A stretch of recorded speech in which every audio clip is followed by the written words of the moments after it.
कि गुस्सा जो है आग है और शैतान आग से पैदा हुआ है, बहुत शैतानी मरज है, इससे बचो।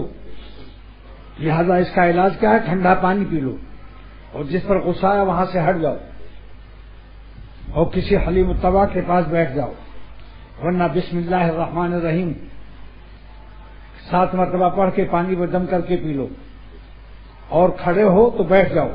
ये हदीस का मजमून है। अब जो पेश कर रहा हूं, बिस्मिल्लाह का वजीफा वो हदीस पाक का नहीं है। खड़े हो तो बैठ जाओ और बैठे हो तो लेट जाओ। मैंने गौर किया कि इसमें इन मराहिल और मनाजिल में क्या राज है।